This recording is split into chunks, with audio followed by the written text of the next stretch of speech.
Good evening, everybody, and welcome to the sixth and final episode of Conversion Therapy and You. Tonight, we're looking at the city or the country of Malta, first in Europe to ban so-called conversion therapy in a piece of legislation that was called Affirmation of Sexual Orientation, Gender Identity and Gender Expression Act of 2015. And as usual this evening, I'm very happy to welcome Dr. Laura Haynes. Thank you, Laura, for being with us. Can you bring us up to date in terms of North America? What's going on? And I think you really do need to include Canada this time. Well, hello, Mike. And yes, we have good news from the US and Canada. In the United States, our Equality Act bill, which would be a conversion therapy bill nationally, is still stuck in the Senate because one senator will not vote for it. In Canada, their bill did not get a final vote for the legislative year, and so it has died. We expect it will be back in the fall, but it has died for now. The IFTCC had a presence at the press conference this week before the vote. Dr. Ann Gillies, who is the Canada country representative, and I, the USA country representative and member of the General Board, both spoke at the press conference. So we're very pleased with these results. That's excellent. Now, over here, Laura, I think I'm correct in saying it has been reported that they did vote on this, but as I understand it, it was a symbolic vote. Symbolic vote, a symbolic vote only. Okay, so it's non-binding. That's right. And they leave that detail out here in the UK. I find that very interesting. Yeah, well, just the detail. We're really excited about the program this evening, folks. We're going to have two guests, Matthew Grech, who many of you already know, and a well-known politician on the political scene in Malta, Dr. Ivan Grech-Mintoff. He's going to be coming a little bit later, and we're very much looking forward to that. But now, it's time for us to wake up. Take a look at this. اسمع لهوا عندي idea ليش نقبل المالتا ونجيبوها جزيرة معروفة اللي تفخر المولي إيا زgur toġobni l-idea tlaqna naqflu ċinturin u ejja ħammorru ġerusalemma it-tieni mniġġa taliban talla il-mulej ġesu reġa ġej Jerusalemma, il-belt qaddisa, għal-poplu kalla. Faħruħ, l-aqwa meċej, bil-aqwa, Salvaturu feddej, il-feddej. Min tal-latije, jendilek naqdi, lilek natura, tijaku mal-qawwa u led. Inti bis, Ġustizja, paċi u fer. ħajkun dan l-isem Ta'allam birek Min issa l-dejjem Naleku xi pjaċir Inti ħlisni mill-il-sir Int neħi slaten U tqajjem moħra Tikxef teżori Ruħi edha tir Minti Alla kbir تعرف كل محبة وياك مستورة دولي أمر بيه بنور الرد لك هاي inti tajjeb, انفاحك ليل ونار nervis, Faħek lejl u nar Faħek lejl u nar Infaħek lejl u nar Infaħek lejl u kollha flimkien. I know it's a pity, but that's all with the time we have this evening. But if you want to follow that, then go onto YouTube and look for Jerusalem the Maltese version or Matthew Grech, and it will come up, but don't do it now. Stay with us and let's continue with the program. Matthew, it's lovely to have you. Thank you so much for being here tonight. How's it going for you? Well, thank you. Keeping up, lots of exciting projects, and it's always my joy and privilege to be part of the movement of men and women who are leaving LGBT and who are promoting biblical sexuality, you know, and we really need to stand our guard and be a difference, because there's a lot of threats coming against our community across the world. So thank you for having me. You're so welcome. Now, Matthew, you're in the news again. We're going to look a little bit more closely at this. You've had some articles reporting on what you've been doing in terms of speaking to various people. We'll get into that. But could you just give us a flavor of what you actually do in terms of your work in Core Issues Trust and X Out Loud? Yeah, so we started last year, actually. It was on our hearts to just build an online community of men and women who left LGBT, because we felt the need to come together and strengthen one another in our God-given identities. And so X Out Loud was born. And it's been a wonderful journey. God has really blessed us with a good increase. And we've just been encouraging each other, loving one another, and understanding what contributes to breakthrough and greater level of transformation in our lives. And it's been a real joy. And all of us have been impacted by the love of God in our lives. And it's been our desire to move away from LGBT, because it's just not for us. Our values are more important than feelings that we struggled with in the past, or maybe presently, because it is a journey. We always like to say it's not about gay to straight, it's about lost to saved for us, because we're believers in Jesus. So knowing him transforms our lives, and it's about a journey for us. And we're all on different levels, different paths, but there's something that God does when we come together. We become a strong force in this world. So we're grateful. That's great. Now, Laura, you had a question for Matthew. I saw your email. You saw that little clip on Jerusalem. Do you want to ask that question? Because I don't think you got an answer. No. So, well, Matthew, in your Core Issues Trust interviews of people who are coming out of same-sex attraction or behavior, I want to tell you that the joy and the love exudes. It just comes out. And it does not go with the narrative that you must be feeling worthless and ashamed and suicidal. Doesn't go with that. The love and joy, the community, the connection. I don't think you don't look lonely. You look like you're surrounded in a community of love. Mm-hmm. That's so cute. I wanted to ask you about the song. You just sang Jerusalem, or I'm not. Yes, actually, this was an international hit, and it was an idea that came to me spontaneously. I was just literally driving in my car, and I thought, well, Jerusalem, that sounds like it's a spiritual song. And I looked up the lyrics, and I found them to be very spiritual. And yet, this is an international hit that was being played on secular radio stations.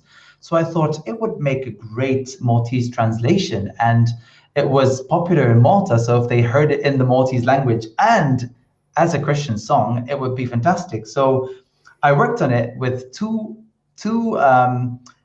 friends who also sing and worship in our church. And this was a new project.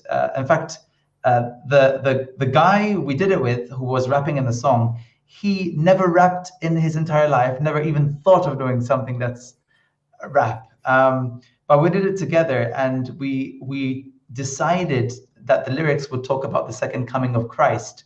And it's really God glorifying. And it came out and it went viral in this tiny island. And I think it was shared, was it either 2,000 or 3,000 times on Facebook alone?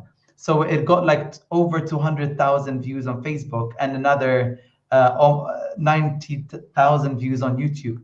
So, and we saw people making videos of it on TikTok, dancing to a Christian song that talks about the second coming of Christ. And it was just such a joy for us to see the name of Jesus being proclaimed across the island. And even TikTok influencers were dancing to it. And I mean, the joy was indescribable. And we felt like it was the start of potentially a real move of God when it comes to Christian music in this land.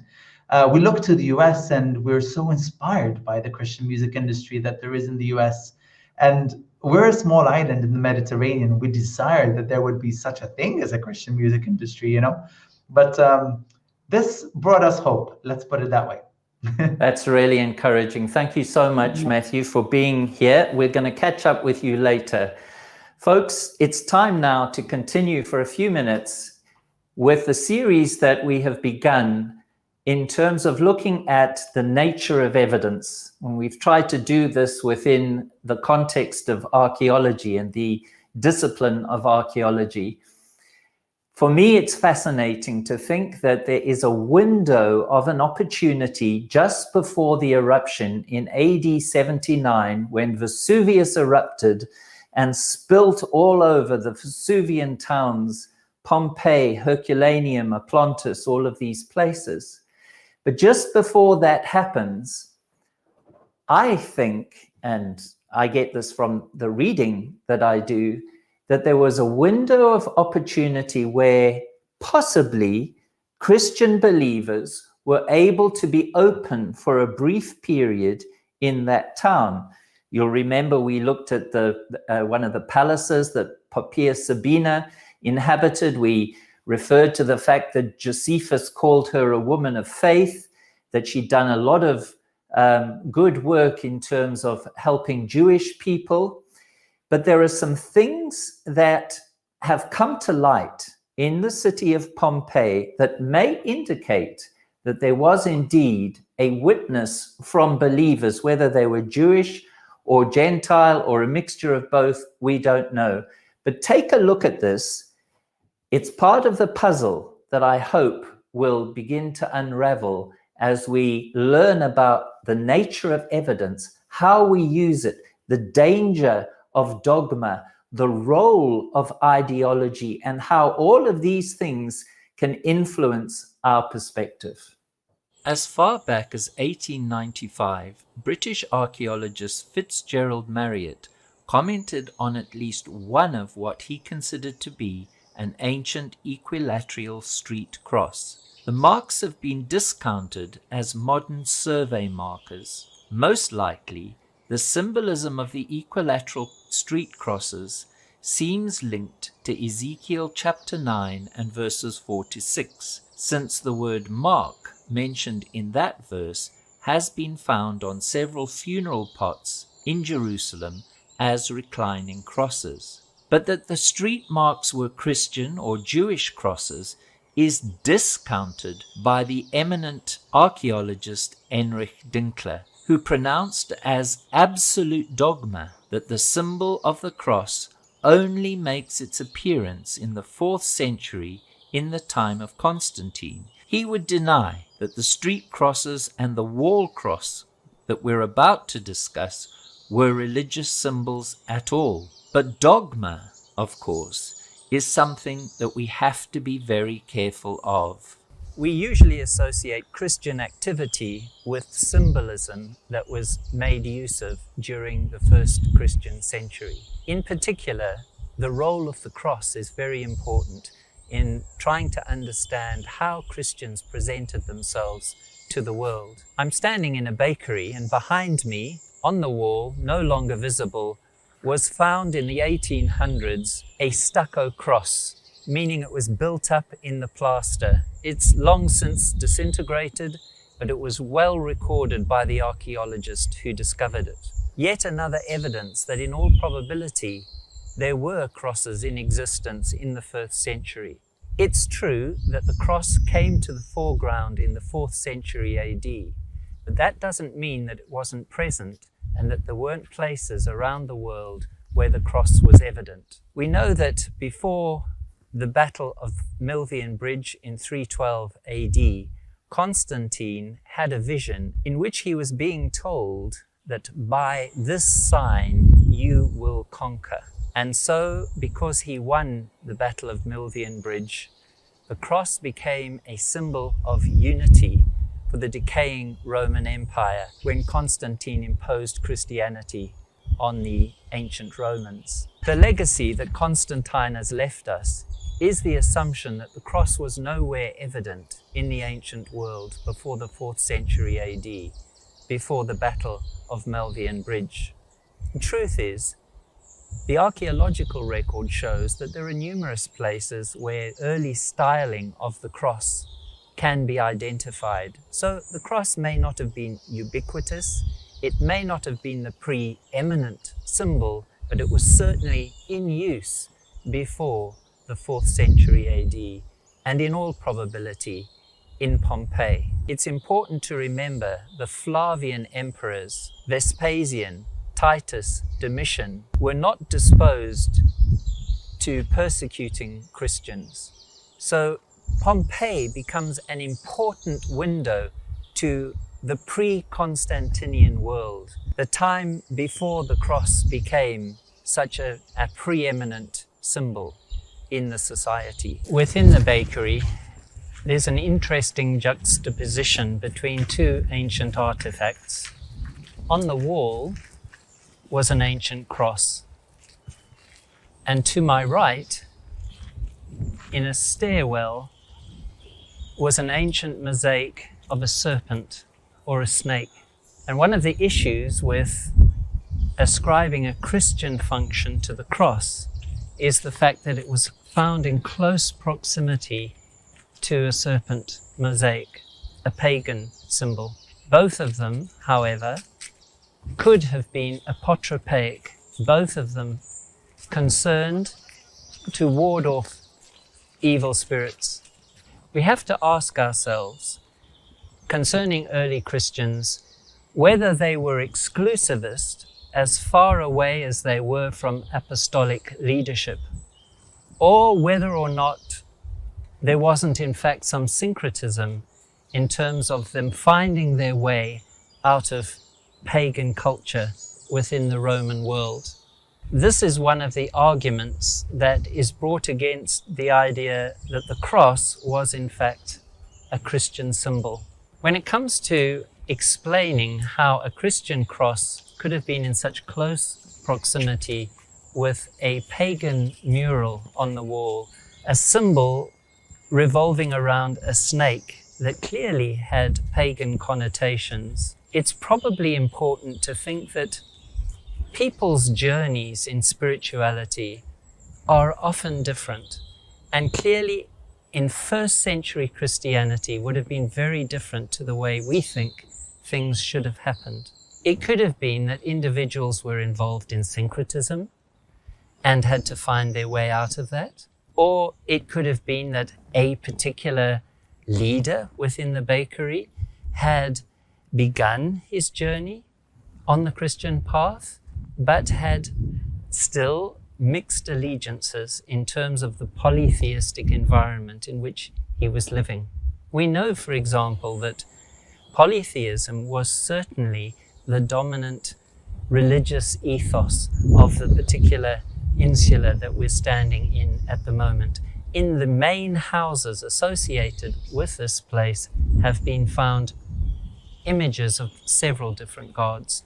Within the bakery itself, there are several things around the fireplace that we really do need to pay attention to. Right next to the oven was another mosaic of a serpent, and above it was one of those famously termed exuberant phallic symbols, something that is common in Pompeii, but there to indicate goodwill and good fortune.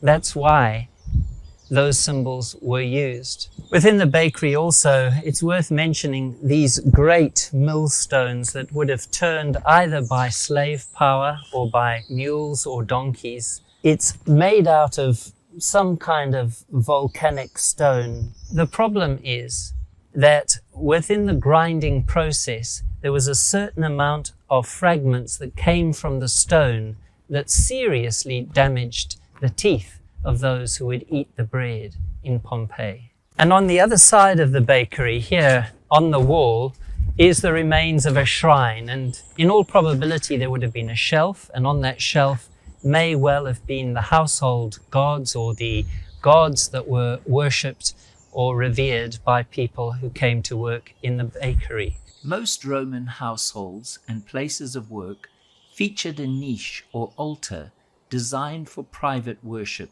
called the lararium. Often located in the atrium or near the kitchen hearth, the design of the lararium reminded worshippers of the architecture of public temples in miniature. The fact is, we don't know the status of belief as far as the workers were concerned. It may well have been that they had ended with their pagan gods and that they had been removed. We simply don't know. The question is, could a Christian cross have been found in the bakery at the same time that these symbols were found?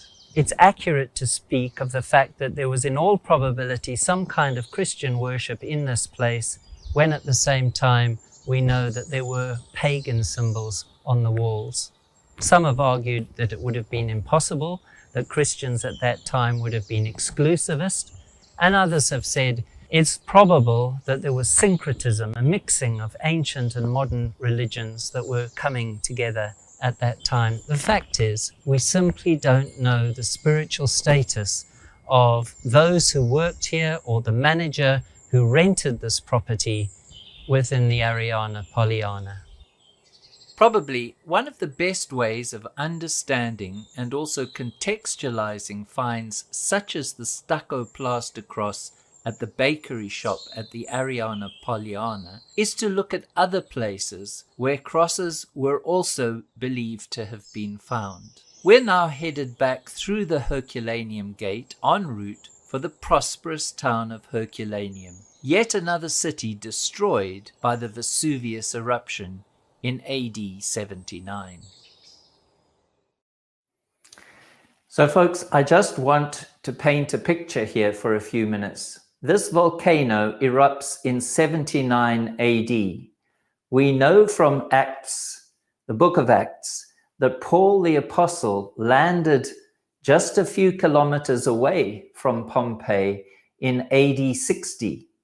We know that according to many scholars, some of the writings of the Bible of the New Testament were already in circulation.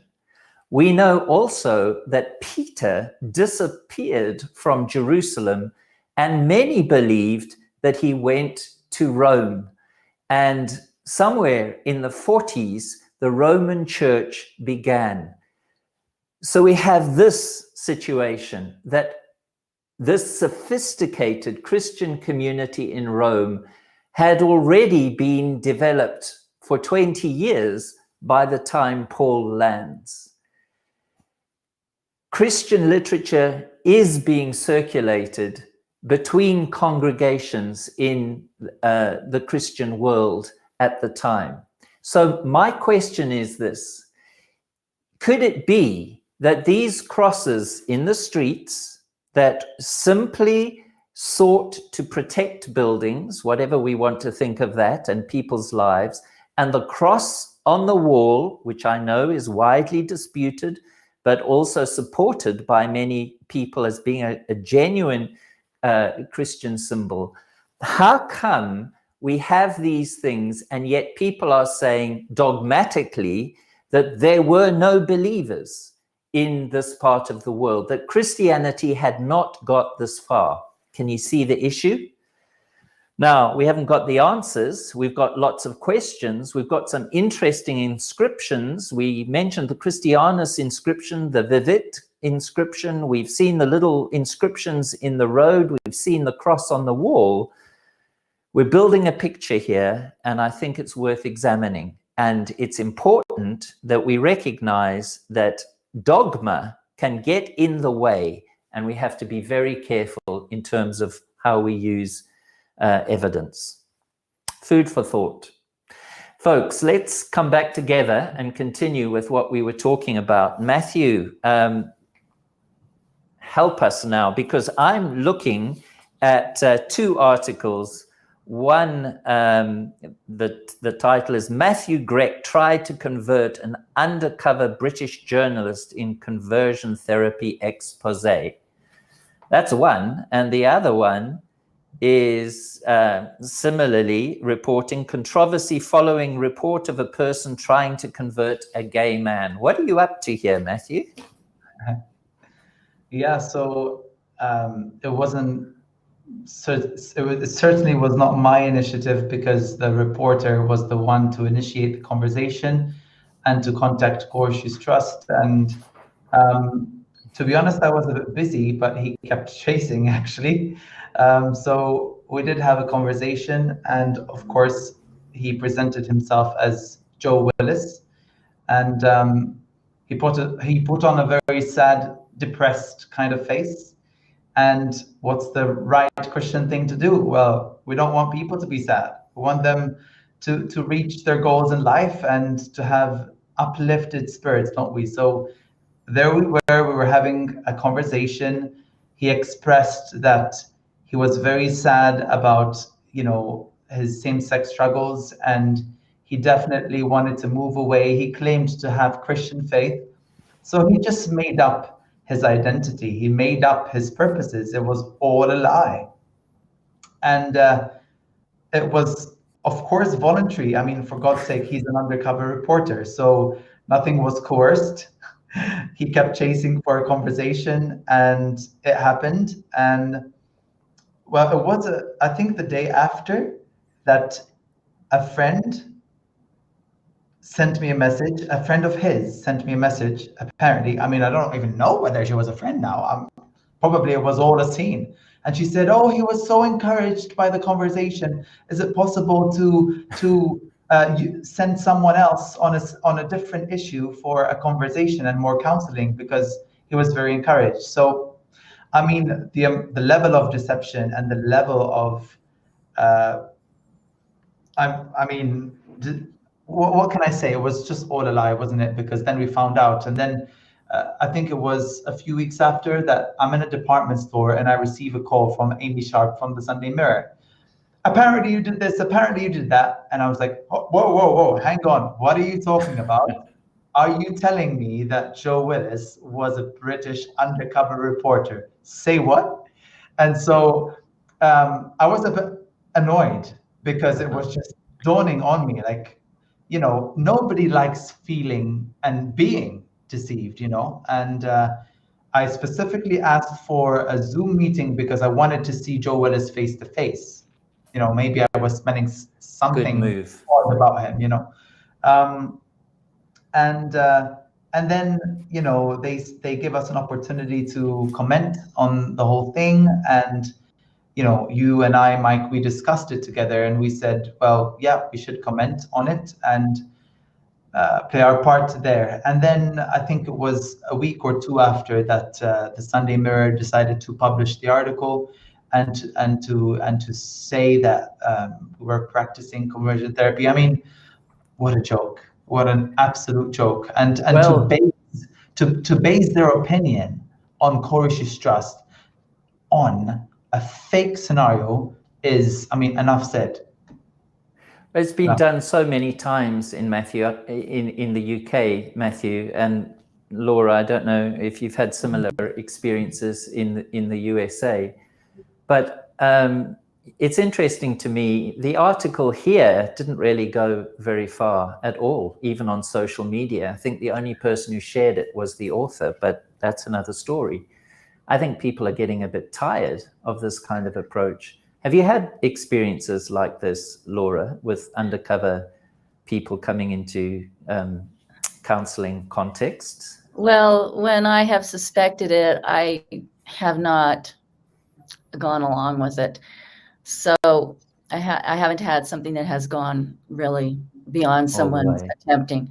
But I do know it has happened to some of my colleagues. Yes, there Yes. have been deceivers. Yes, and there have even been UK journalists who've gone undercover and gone to the US. There was one case in particular. It all ended up in a book that was then later published. So I don't know, maybe it's a UK thing, folks. What do you think? However, maybe those days are coming to an end. I don't know. Matthew, we want to just listen for a few minutes to your X Factor interview that really created quite a stir. Let's listen to that, folks, and then ask Matthew to talk it through with us a bit. Hello, jisimni Matthew Grek, għandi 29 sena. Fil-ħajja jena nallem il-kantu l-piano, namel ukoll music production, għandi l-studenti tiegħi, namel ukoll administration għal-kumpanija tal-iżviluppar tal-proprjetà. Jiena kien jaġobni ħafna R&B. U insomma, kont provajt nidħol fix-xena bħala male R&B artist f'Malta. U insomma, mbagħad ġifieri ġejt nominat il-awards shows hawn Malta. U kont qed noħossni encouraged ħafna. U mbagħad tlajt Londra sentejn nofs. Ġrat li xi ħaġa partikolari meta kont Londra għax għamilt turning point kbir f'ħajti. Jiena kont diġà daqsxejn spiritwali, ma kont qed nfittex dik li l-verità f'ħajti. Kelli rivelazzjoni personali ta' minnu Ġesu Kristu u iddeċidejt li nimxi warajh tajt ħajti kollha lil Ġesu għal ħafna snin issa iffokajt fuq il-fidi tiegħi warrabt l-ambizzjoni tiegħi, warrabt il-ħolm kollu tiegħi u għadt dan Ġesu tantu reali fi ħajja tiegħi li worth it li nwarrab kollox biex nsir nafu sew. Jiena kont fil-ħajja omosessuali wara li ovvjament sebt il-fidi tiegħi fi Kristu apprezzajt ħafna id-disinn li ħalaq Alla. Li hu ħalaq iż-żwieġ bejn mara u raġel u dak kollu li huwa barra minn kuntest ta' żwieġ mhijiex irrieda tal-Alla u bekk jaqa' taħt kategorija ta' dnub. Dan ma jfissirx illi raġel u raġel ma jistgħux iħobbu xulxin jew mara u mara ma jistgħux iħobbu xulxin, imma skont x'tip ta' mħabba. Għax hawn min forsi jifhem il-messaġġ bibliku ħażin dwar is-sesswalità, dwar iż-żwieġ u forsi niġi mistoqsi ma xi ġifieri li jien naf raġel ma jistgħux iħobbu xulxin jew mara u mara ma jistgħux iħobbu xulxin. L-imħabba mbagħad sesswali hija riservata biss għal raġel u mara li huma miżżewġin fi Kristu. Issa dan il-messaġġ ma jgħodx għal nies li m'għandhomx il-Alla f'ħajjithom, dan il-messaġġ jgħod biss għal dawk li jridu jimxu fis-sewwa tal-Alla u xekk. Qiegħed single u kuntent. Imma open biex niżżewweġ mal-mara ta' ħajti. Matthew, that was really fun to watch. Enjoyed it so much. And I want to discuss a couple of things with you. One is, I gathered that you may have a view that same-sex attraction or same-sex behavior, one or the other, I want to know, is a sin. And this has been a very controversial issue.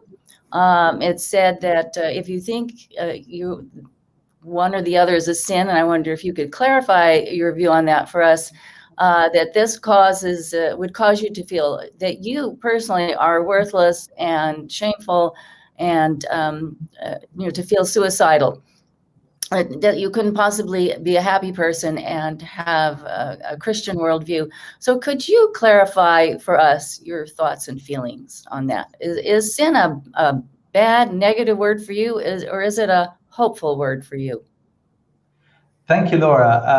It's a very good question. And, being in a state of sin, feeling, causes me to feel condemned in my conscience. And so I don't want to feel like I'm sinning before God. I don't want to be sinning because it's not about what I feel. It's about the conviction that I have in my conscience. And so I believe, yes, that same-sex behavior is sinful. And I also believe well, I make a difference between same-sex attraction and behavior because God loves the person, but he hates the sin. But I also believe that same-sex attractions are not necessarily God's will. I believe that they're a product of environmental factors in our lives, and that I believe God encourages believers in the transformation of their desires, that they can renew their minds, as the Bible says, and experience transformation.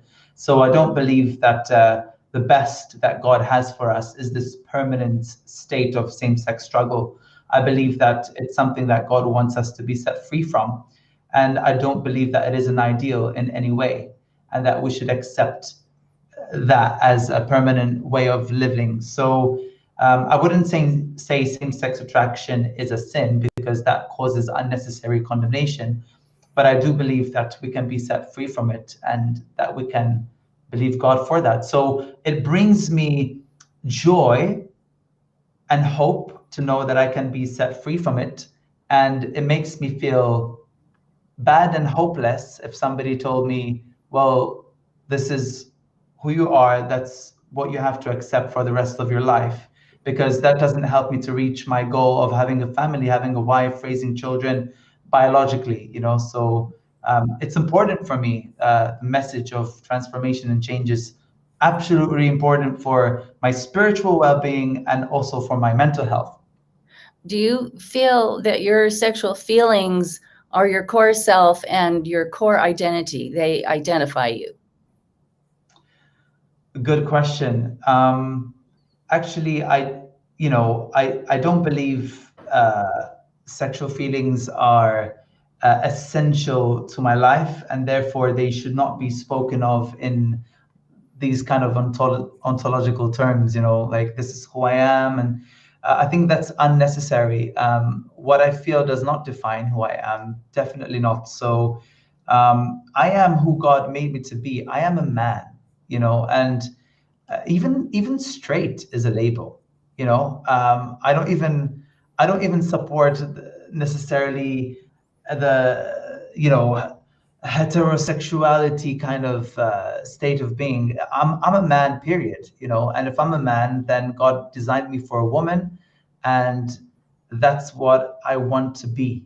And that's the potential that God has given me. So when people are attracted to the opposite sex and we put a label on that and say, okay, you're heterosexual, I think that's the same concept as, well, you're attracted to the opposite sex and you are homosexual. I think it's the same mistake, because feelings never should define who we are. I think this is a time to go back to our biological sex, who God made us to be, and going back to his design and actually talking about it without any shame, because it's a beautiful, perfect design, and there's so much complementarity, right? So, Matthew, what was the impact of that interview? I mean, I think we know, but had you anticipated that you would get the reaction that you did? Just for those who don't know, just cover that part of your story a bit, would you? Sure. Yes, I was very nervous the day it was going to be aired, because I don't know, maybe I sensed in my spirit that it was going to be something that's important for the media. One of the judges tried to tone down my message, and he said, this God thing, it's good, but try to tone it down, otherwise you're going to lose some people. And so I realized that they're not quite comfortable with the way it's sounding. And actually, I spoke to the producer before it was broadcasted, and I said, how was the editing of my interview? Did they make me sound like I'm a crazy Christian? Like, what did they do with the editing? He said, Matthew, it's fine. We don't think there was anything wrong with your interview. You had every right to say what you said, so we're going to air it. That's what he said. So funnily enough, after my interview, they showed a lesbian couple who got engaged, and they were also participating together at X Factor. So it's this tension of somebody who left homosexuality, and right after there's a lesbian couple that got engaged in one episode of X Factor Malta. So it was all a bit framed, in my opinion. and created. And anyway, there was a lot of backlash. The Minister of Equality in Malta said that my comments should not have been aired. She had a go at the national broadcaster in Malta. Very furious there. I tried to have a dialogue with her, but she said to me, my problem is not with you. My problem is with TVN, the national broadcaster, because they allowed my views to be aired. And of course, X Factor did the right thing. They should have allowed my views to be aired. I have every right to express myself. But what was disappointing is that because of public external pressure, because of the reaction from the public, X Factor made the decision to take down my interview, but also my audition. Wow. So people were not even allowed to affirm me as a singer. So it's just a destruction of my complete identity. It wasn't just my message, it was also my gifts, my talents, who I am. You know, it was the whole package that. So I imagine that they would have thought something like, well, you know, if people like him as a singer, they might like his message. So therefore, let's just take everything out. You know, and that was hard for me because I feel like it was a good audition. And of course, you know, when you're competing, you kind of want approval, I don't know, affirmation, whatever it was. But I had to deal with that. And thankfully, Ivan Grek-Mintoff, as a politician, stood up and supported me. My church supported me a lot, River of Love in Malta. So I'm really grateful. My pastor, Gordon John Manche, and a lot of friends as well came on my side, and Christian Concern, Core Issues Trust, of course, and just having Mike reach out to me was amazing for me. It was just well, a big surprise. all over the world, folks. If you don't know, this story really came to the foreground, and many people were interested in it. And I think we should say that one of the reasons why this is so important, I guess this was around 2018, Matthew, is that correct? One of the reasons why this is so important is, of course, Malta in 2016 had enacted this act that was about the affirmation of sexual orientation, gender identity, and gender expression. So it was all about affirming natural orientation as something, I guess, immutable and unchangeable. And that's why we're here tonight. This is the first nation in Europe that did this. And Matthew's experience was 2 years post that legislation, which I think makes it pretty interesting in terms of life after conversion therapy bans. Laura, I'd love to hear something from you about your reading about this act. Can we get into that a bit? I know we're waiting for Dr. Ivan Grek-Mintoff. I hope he's going to make it. It will be great if he comes. But in the meantime, what have you picked up from reading this document, Laura? Well, I had some concerns when I read the document. One of the things that I felt it was unclear as to whether a person could have help to decrease acting on their same-sex attraction. I don't know, Matthew, if you have any clarity on that, but from reading the law itself, I could not tell. Mm-hmm. And another concern, I mean, that is very important because everyone should have the right to decrease a sexual behavior if it's unlawful, unsafe, an expression of a known medical disorder, threatening or risking their marriage and family. Anybody should, or they just find it unfulfilling. People should be able to decide those things for themselves and get help. It shouldn't be that only heterosexuals can get help. Everyone should be able to get help for those reasons or whatever reason they wish. The government should not be policing thoughts and reasons that somebody wants to have the sexual behavior they want to have. So that's a very important area that I feel was left unclear to me as a reader of the bill. Now, there may be other interpretations we can find out that will help with that. Another concern I had was that it banned therapy. Actually, it banned anyone helping anyone Yeah. if the person was vulnerable. And who decides who's vulnerable? Well, a court decides who's vulnerable, not a therapist.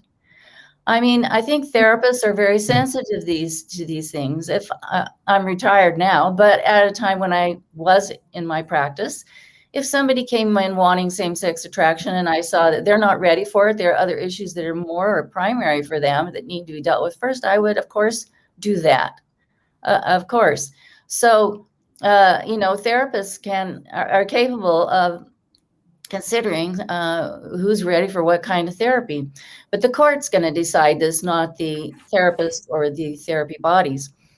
So this really means that therapists in Malta are at risk because anyone could be determined to be vulnerable. I mean, think about it. Most people who come to a therapist for counseling may have a mental disorder or diagnosis, their depression or anxiety or something. Yep. So doesn't this mean that all therapists must be terrified of having discussions with someone about their sexuality for fear it might be interpreted as conversion therapy and interpreted as therapy with a vulnerable person? So one of the unfortunate outcomes of putting therapists in this untenable position is they may just shy away from seeing anyone who has diverse sexual or gender experiences, period. I don't think that the politicians thought this through. I don't think it was based on thinking it through. I think it was based on pressure from an ideological agenda. That's what Matthew, do you have a comment before we go on? That's very good, and I can hear that's a very expert opinion. Well done, Laura. I think what I noticed from the law itself is that it almost seems to empower informal, unprofessional help to people in this area. It's literally like banning professional and official licensed support and empowering informal, unprofessional support. And not only that, but you know what what the contradiction is as well. So if at the start of the law itself, it says that conversion practices are harmful and they're deceptive. Yet, if somebody voluntarily wants them, they can have them. It's like, it's a contradiction, and it just does not make sense. And the thing is that it says it shall be unlawful for any person to perform conversion practices on a vulnerable person. And therefore, if we're having a conversation with somebody who's not coerced and he voluntarily seeks help away from same-sex attraction because of his values or because of the fact that he wants to save a marriage, or as Laura indicated, then there's nothing wrong with it. The law does not prohibit uncoerced support, as long as it doesn't come from a licensed professional. How does that make any sense? So you mean like you can have an informal conversation, but if it's professional, then that's banned? Like, why are we targeting professionals? I thought they do a better job than unlicensed counselors, so to speak. Do you know what I mean? Experience.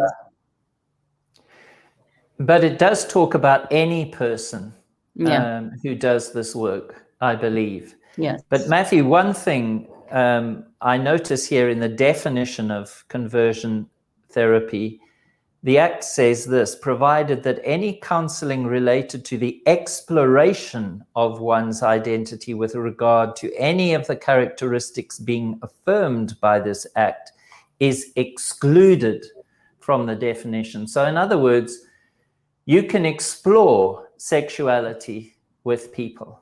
Now, in my view, that is exactly what happened when the so-called Joe Willis approached you. That's right. He came full of questions. I know in principle you would not simply have begun to launch into trying to change him and therefore putting something on him. You were simply interacting with him and exploring the phenomenon that he was experiencing in his life. Right. And he actually came with an agenda himself. It was his agenda. It was his purposes. It was his vision, for his life. Yeah, so that's right. And so, the law tells you what conversion practice is, but it also tells you what it is not. And, it says such practices do not include, and you mentioned point 8, Mike, any service or intervention related to the exploration or free development of a person. It also doesn't include healthcare services, certain healthcare services. And that tells me that it's almost saying, well, we're okay with men and women who feel like they're the opposite gender. It's okay for them to make alterations, harmful alterations to their body. That is okay, but not gay to straight or whatever. So well, that's the great irony of it, isn't it? The whole thing. It's where you sit in terms of conversion therapy. But obviously, for the writers of such acts, the whole transgender thing is the big exclusion. And you can alter people's body, you can cut off genitalia, you can maim people, you can remove their ability to have children. That's not conversion therapy, and that's not harmful. That's the thing that I think is really of concern. Can we talk for a few minutes, please, Laura, about the criminalization of conversion therapy? Because this act talks about, fines of 2,000 euro, up to 10,000, or imprisonment, or both, from between 3 months to 1 year. This is very similar to Victoria and to Canada, is it not? Yes. Well, this is what I mean by terrifying therapists to even see someone of various sexual orientations or gender identities, because you never know what someone is going to interpret as conversion therapy. For example, if somebody wants to have gender affirming medical treatments, and you discuss with them the pros and cons from a medical standpoint and from the research standpoint of the pros and cons of the treatment, the side effects and the outcomes, someone might interpret that as you're trying to direct them or tell them what direction to go, and that's conversion therapy, just helping them get informed consent. Yeah. Or if you do an evaluation with someone before giving them a letter to go get these things done to their body, and you decide to do a thorough evaluation, which is what the guidelines actually call for, someone might consider the evaluation to be in some way directing them and conversion therapy. Clients have feelings of negative interpretations of their therapists all the time. This is just part of the process. And if we're not threatened, then this can be part of the discussion and actually be useful, because something's happening right in the room. We can discuss it with each other in the relationship and understand what's going on. But you can't take the risk. It's called negative transference. You can't take the risk of dealing with these things if you're going to be punished in these draconian ways. Not safe to take these risks. So the only way to be safe is to just not see somebody of same-sex sexuality or gender incongruence at all. That's the only protection now, and that is the saddest outcome. And the question that I would like to put to viewers is this not an indication that professionals, I'm afraid, because of these environments that are being created all over the world that are very intimidating, are therefore being more or less forced to abandon people who seek help? They are just being left on their own. This just doesn't make sense to me. Do you think that's accurate, Laura? Yes, that's exactly what I'm trying to say. It's very concerning, and I also wonder what this means for pastors, because it does say anyone helping anyone, and whether or not there's a pay even. And I noticed, Matthew, that you said you found your pastor to be very supportive and helpful to you, and his care and support had just, was tremendously important in your life for you. Is he able to give that kind of supporting care now? So essentially, people like my pastor mainly preach the word of God. They share with the congregation what is already written in the word of God, what is already in the Bible. So we do know that the Bible doesn't necessarily give you a 7-step program of how to be set free from same-sex attraction. So sometimes, it's easy for someone to say, well, homosexuality is a sin. Bang. Okay, I get it, but there's more to it, surely, because I'm struggling with this thing. So can you just, so people of faith need support. It's not enough to just say, well, it's a sin, deal with it. Okay, yeah, but I have a life. And what happens to my future? How do I navigate this thing? Because it's a real thing that I feel in my flesh. And, so there's tremendous need for support for men and women who struggle with same-sex attraction in the church. And the church needs to be equipped. And so if we're going to be scaring pastors and telling them that this is a no-go zone, that is really harmful, because that leaves people of faith with very little information, very few solutions, and it can really have a tremendous impact on their spiritual and mental health and well-being. And it's a real thing. And, where's the compassion? And Matthew, I mean, isn't it the case then that really there's only one direction that is being carved out for such people? They're being forced to remain in their homosexual confusion or their gender confusion, and they are simply going to be affirmed. That's the only pathway out for them. Now, folks, it looks like Ivan is still driving. Apparently, traffic is bad in Malta right now. So we may well have to reschedule him and have him back a little bit later. But we've got the next best thing. Have a look at this clip. I think it's really worth listening to this, and you'll get some insight into his thinking. I'm Mike Davidson for Voices of the Silenced, and we're here outside the Maltese embassy, asking the ambassador for Malta to reconsider the way in which the Maltese government, through Minister Helena Dali, has treated Matthew Grech, an X Factor candidate who has been silenced about his ex-gay testimony. Matthew Grech, thank you so much for being here today in London. As you look back and think about your experience in X Factor, have you any thoughts?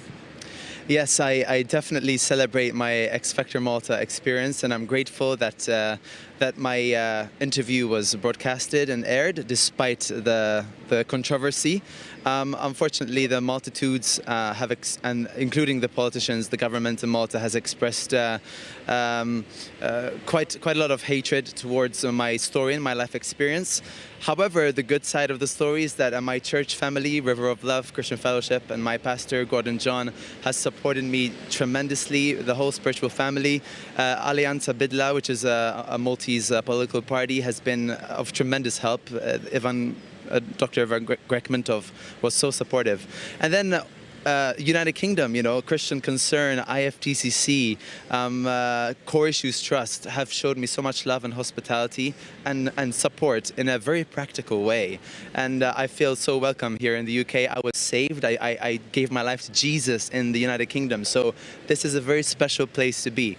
I'm really grateful that I can take a stand and be pro-choice and support individuals who want to move away from homosexual lifestyles. I want the hope of being able to have a family, lead a family. I think it's wonderful to take this stand today, and I encourage all the churches to rise up and be a voice, because we're meant to make a huge difference. So thank you for having me. Well, it's so good to have you, and thank you for coming. Andrea Williams, thank you so much for being here today. Why is it important for Christians to stand up in culture today when it comes to ex-gay? Well, the story of Matthew is the most stunning story of transformation. And that story is going out across Malta. He brings the hope, the healing and the restoration that is found in Jesus Christ. And that's a message that we want to keep on telling. And the most fantastic thing about him and his story and the friends that he has around him and his life is that it's a story that isn't just for him, but a story for all of us, that each one of us can move away from our sin. Now, that's a message of hope. And not to be able to speak that is anti-gospel. But the church doesn't seem to have very much to say about this issue. Do you have any thoughts about that? Well, what I'm loving here is that Matthew's church does. And I want the churches that don't to take a look at Matthew's church, see how they've got behind him, see how they're growing, and see how that movement is growing in Malta. And I am praying that as a result of Matthew and his friends and his church, that we will see news and reformation and revival coming in Malta. We'll see the government change. We'll see a move of God in Malta. I'm waiting for that. And I think it could well be because Matthew and his friends and a church like Matthew's has stood in the gap. And that's what we need to learn to do. We need to have the courage of our convictions. We need to really believe that the gospel is power and that the gospel changes. Just look at Matthew, just look at this story, and let's shout it out. Thank you so much for being here today. Privileged to be here. I love it. I'm here with Ivan Grek-Mintov, the leader of Alianza Bidla, the opposition party in Malta. Ivan, why are you here today? First of all, Mike, before I answer that question, it's a huge shame, it's a massive shame for the Maltese government that we came here simply to deliver a letter to the Maltese Commission in London, and it was first of all accepted for us to do so, and then suddenly, because they see us here, they refuse to accept this letter. I'm here because, put simply, if I was to do this speech in Malta instead of in London, I would probably get arrested and accused of promoting gay therapy. This is not the case. Today I am here in London to promote a film, a testimony of a young man who found God in his life and who changed his sexual orientation, a preference, and he decided to express this to the world. In all of the world, this is called freedom of expression, freedom of religion, but not in Malta since 2016. I am very ashamed that the Maltese government has decided to remove people's rights, to use Maltese Parliament to remove people's rights. But even worse, this is happening right now in England. So the British should be very well aware that what happened in Malta a few years back and is now law is also going to happen to them. They should be aware, and they should stop this act from happening in England as well. What happened to Matthew Grek and to all the Maltese is now also happening in England. Please be careful, because the Parliament is about to take away basic human rights from the British public. And the British should say no to such an act. Parliament should never be used by anyone to take away human rights. Thank you for coming, Ivan Grek-Mintov. For Voices of the Silenced, I'm Mike Davidson.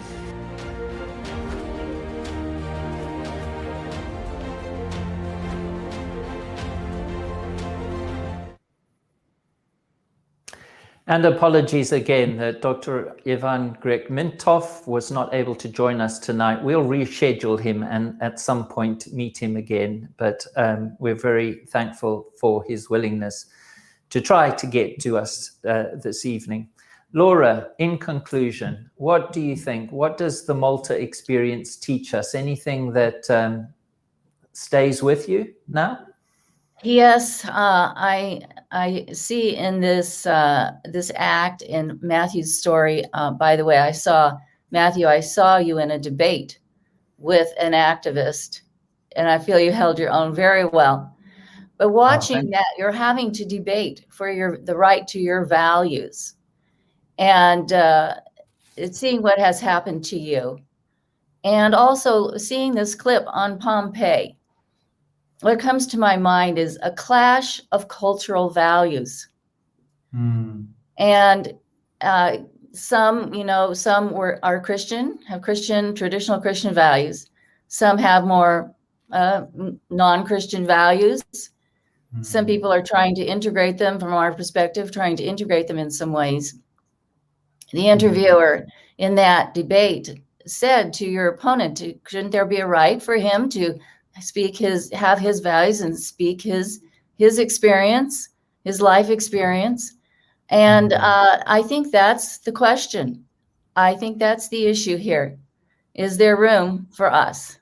Well, that's an interesting thing you say, Laura. It's interesting to me that the Maltese High Commission would not receive our letter.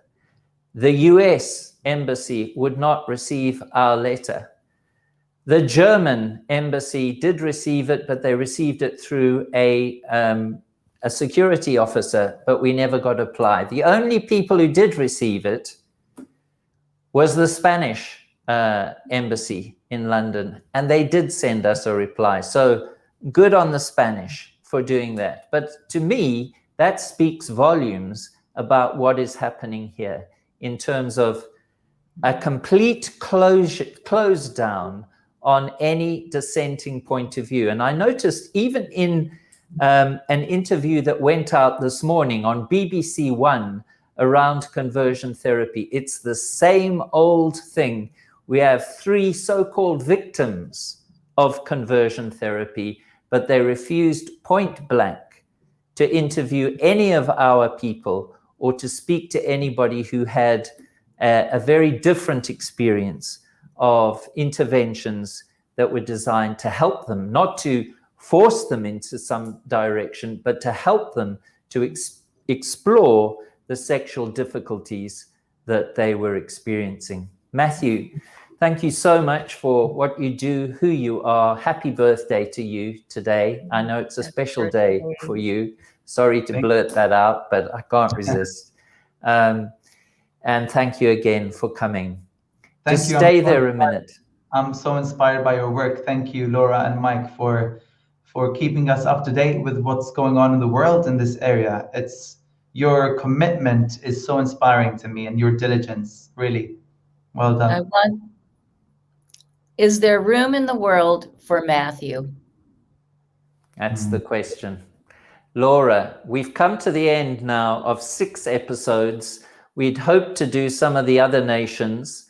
I think we have to go back to the drawing board and see where we go from here. But on behalf of Laura and all the guests who've been with us over the last 6 episodes, we want to thank you so much for your attention and for giving us your time as you've viewed these programs. So thank you again and good night.